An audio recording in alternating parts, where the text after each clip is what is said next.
Hello and welcome. Thank you for watching this interview conducted by Humans of Neuroscience. For those of you who do not know Humans of Neuroscience, it is an initiative started by Simply Neuroscience to help tell the stories of people who are passionate about their work in the field of neuroscience. And today we have Dr. Uluc. Would you like to introduce yourself? Yeah, I can introduce myself. My name is Isil Uluc. I'm from Turkey originally. I'm working as a postdoctoral researcher in Martino Center for Biomedical Imaging, working on working memory and cognitive neuroscience, both in healthy and epilepsy patients. And I am very happy and very excited to be here. It's great. You mentioned that you worked at the Martino Center. Yes. Where is that located? I was just curious. Martino Center is in Charlestown Navy Yard. Oh, okay. Yeah, I think an old Navy Yard facility that they turned into a very big imaging center that mostly, of course, does brain imaging, but not only. So we have also heart imaging studies, animal studies that they are doing a lot of animal imaging, and also not only biomedical imaging, but basic sciences imaging.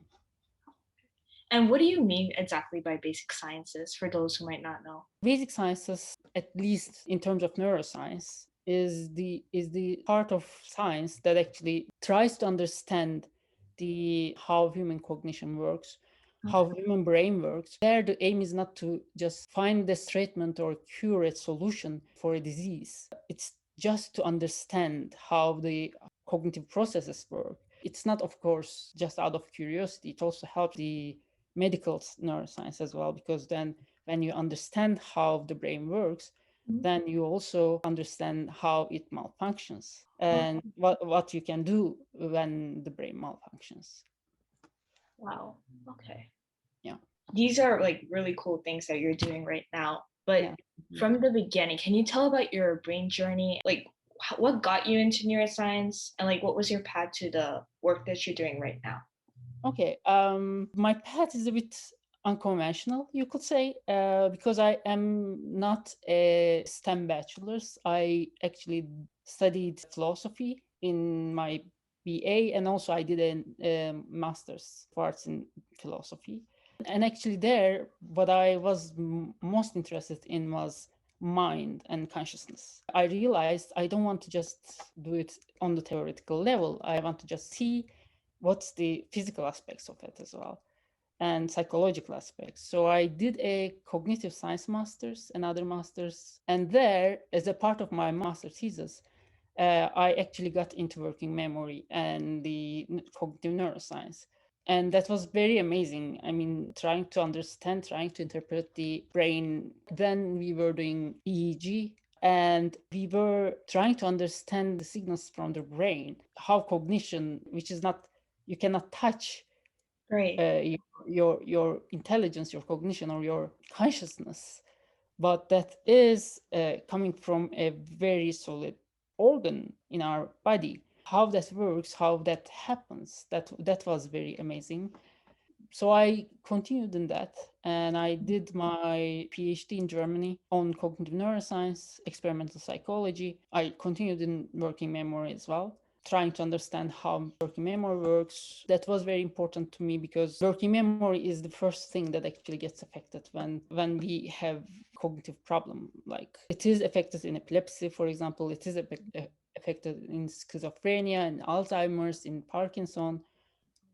Disease. So if you have a problem in your brain, working memory is one of the things that is affected first. So I wanted to understand that, and I continued working on working memory. And right now I'm also a postdoctoral researcher, again doing working memory studies in many imaging modalities and in actually more than one sensory modalities as well. This is all like fascinating to hear about. Yeah, thank you. For those who might not know, and like for me personally as well, what exactly is working memory? Is it like anything different from like actual memory? Like, is there a key difference?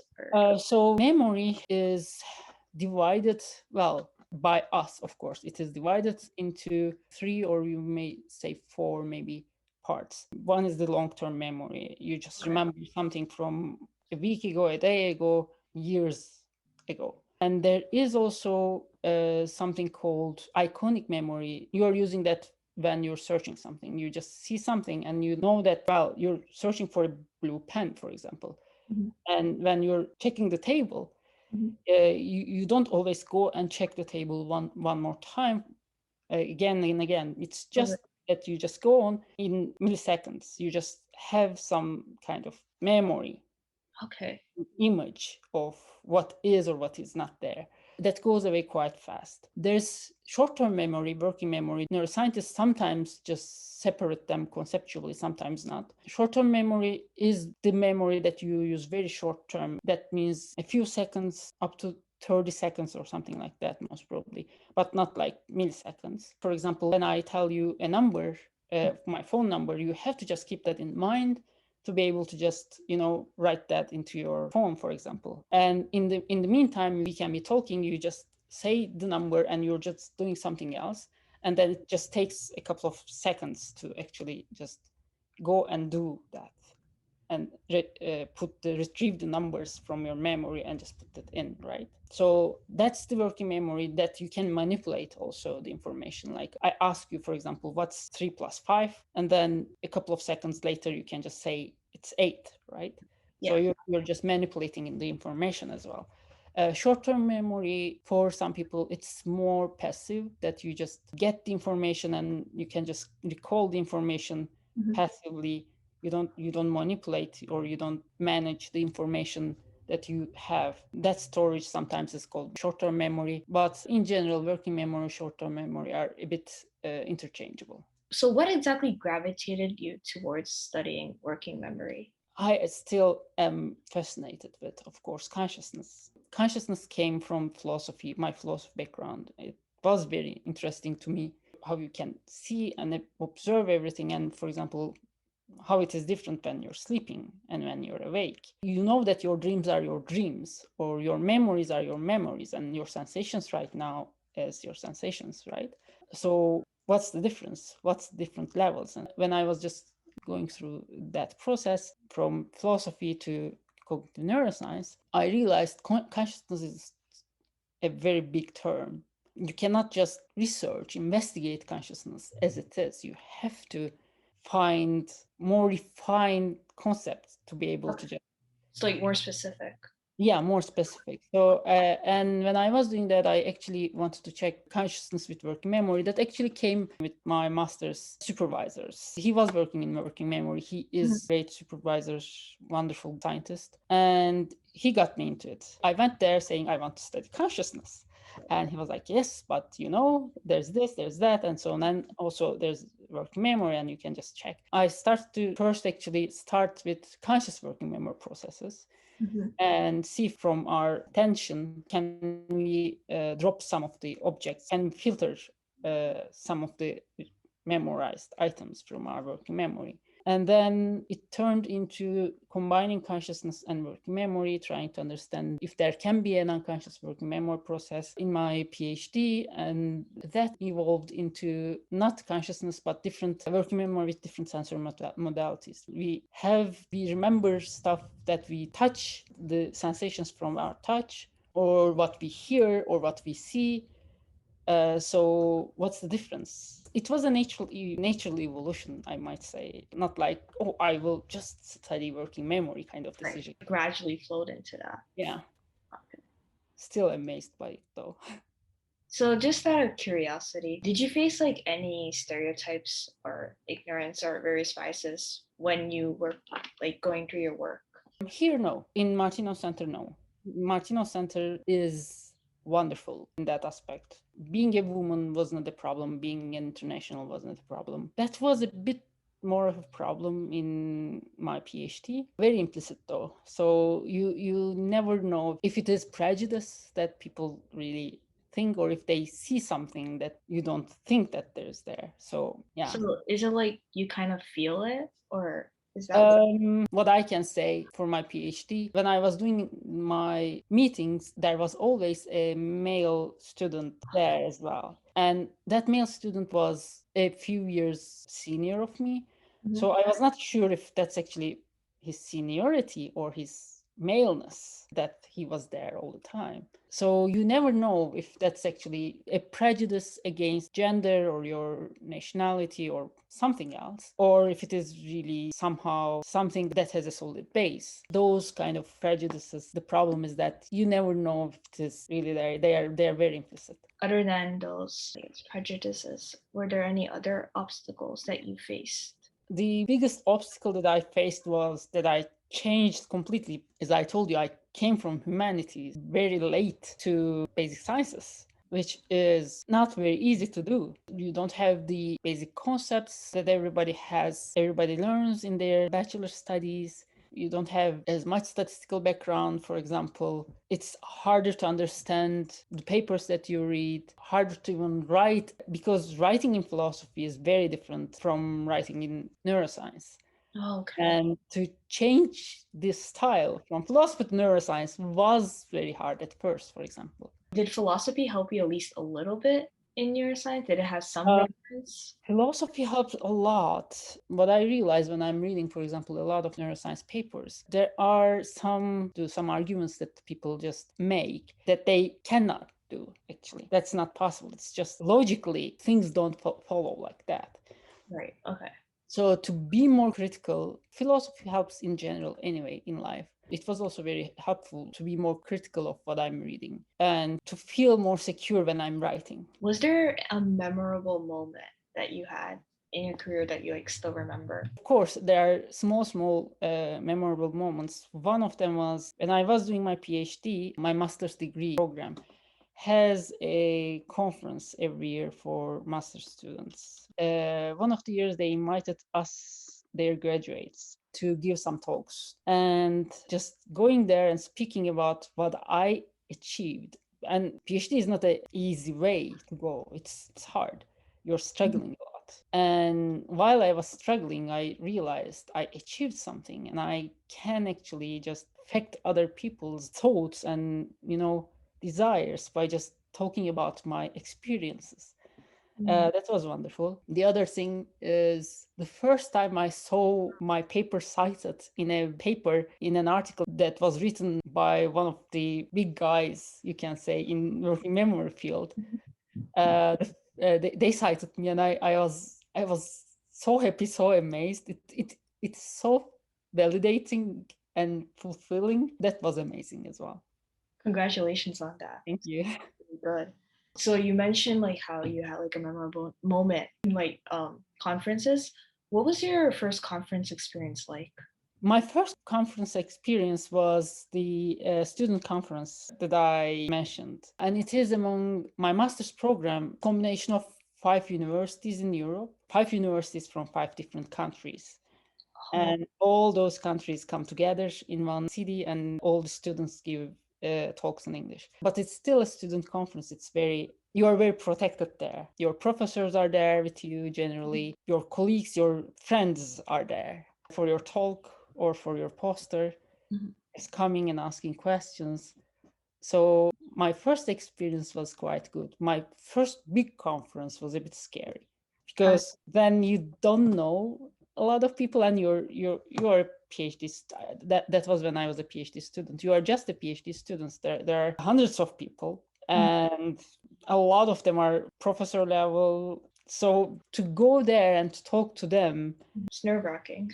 yeah, but you should not be shy and go and talk to them. That's what I learned. Confidence is definitely key. Yeah, confidence is important. How did you feel about your current place right now, the work you're doing? And is there something you would wish to pursue later in your career? Well, yes, of course, I have a lot of things to do with my career, that's for sure. I'm very happy where I am. I have amazing colleagues. I have an amazing PI that just gives opportunities to women, and not only gives opportunities, but also shows his appreciation quite a lot and encourages us quite a lot, which is wonderful and very refreshing. Also, amazing colleagues and amazing friends that helped me a lot. If I have a question, I can ask anyone without any hesitancy. If I have a question, I just see someone who knows it and just go and ask. It's not only postdoc level or PhD students, it's also PIs, professors. If you have a question, it's very easy to just go knock on the door of a professor, just go in and ask questions. And they are coming and having chats with us, having lunch with us. Sometimes even just when they're passing by, if we have a question, they just sit with us for hours just to solve that problem. That's very, very interesting, very nourishing, and very encouraging. So I'm very happy with where I am. What I want to do, I learned in life not to have too long-term plans because they change. I was not expecting to be here at all. When I did my first master's in philosophy, I was not actually planning to go do cognitive neuroscience at all at that point. I was like, cognitive science, maybe just combine philosophy with psychology and see how it goes. And now I'm just neuroscience. So things change, but I want to pursue, well, I want to be a researcher as much as possible, research as much as possible, and maybe broaden my research, not only, again, go back to maybe consciousness, attention, combine it with working memory, and see what else I can do in the field. But when I was here, I also started a project with epilepsy patients. Seeing that you're helping people with your own eyes is very also good feeling. So I might also go more in the, not medical, because I'm not a medical doctor, but more clinical studies. Not necessarily only clinical, but yeah, I want to include that aspect in my further research as well. What exactly is epilepsy for those who might not know? Epilepsy is a disease that affects people so that people have seizures. And if it is continuous, it's epilepsy. People who have seizures and different types of seizures. Some people have generalized seizures that affects all their body movement, their consciousness, they just fall down, lose the control of their body. Some keep the consciousness, can even talk, but have different feelings. Some people have one part of their body, one part of their hand or neck moving. That's caused by hyperactivation in the brain of some epilepsy focal point in the brain. And we are trying to get people back to their normal life as much as possible is the goal. And I am, as I said before, working memory is one of the things that is affected in epilepsy as well. Very much their memory is affected very much. And we are trying to see how the working memory processes are affected. And if we can find a test that quantifies memory process and what is a, for example, what's a difference between having a disruptive working memory process that people just cannot remember stuff and a healthier process in epilepsy patients as well as health subjects versus epilepsy patients. What do you think the field of neuroscience in general needs more of? More critical thinking, as I said. As a person who has the philosophy and logics background and now neuroscience background, some very good papers even are very logically problematic. For scientists to just get use of more humanities, maybe not necessarily humanities, logic is, I mean, not all only humanities, but yeah, get use of different fields. As a cognitive scientist, I would say just to more interdisciplinary studies. It's interesting how you point that out because a lot of people assume neuroscience is based on like STEM, Yeah. science, technology, and all that. But neuroscience does involve like a lot of like humanities aspects as well, which you have have a background in. Yeah. I guess it kind of goes hand in hand with the last question, but what is the biggest misconception that people have of neuroscience? The biggest misconception is if most probably if something is published and if something is published by a good author, it's completely true, whatever they say. That's not the case. We are doing science. We are searching something that we don't understand yet completely. Brain is still very much a mystery to us. And just to accept anything published as fact is not something that we should do. We should be more critical and try and just see by ourselves if whatever is published is true. That's not a misconception, but that's a problem that people are addressing, the repetition of the studies. So we should replicate whatever is done if the results are just by chance, not by chance, but I mean, if they hold. Just to verify everything. Yeah. So verifiability is important. So we should more focus on that, maybe. This is the last question, which I always like to wrap up with. What advice would you give to students who are considering neuroscience? Be prepared to work a lot. In neuroscience, you're not doing only one thing. To be able to write the article, you have to just be able to do every step of your experiment, every step of your study yourself. So I would say learn some coding, for example, and then definitely learn statistics. You will definitely have to do statistical analysis. Interestingly, the job has very human aspect as well. You have to just meet people, arrange experiment times, and also go there and just meet them and then record the data. And that also has a technical aspect that you have to know how to record data and what are the technical challenges. In the end, you have to know how to write. Be prepared to be very broad. Like open-minded to all. Yeah, open-minded, but also to have skills in a lot of things. Thank you so much, Dr. Uluc, for taking your time to You're welcome. the interview with us. Thank you for interviewing me. Thank you very much. Thank you.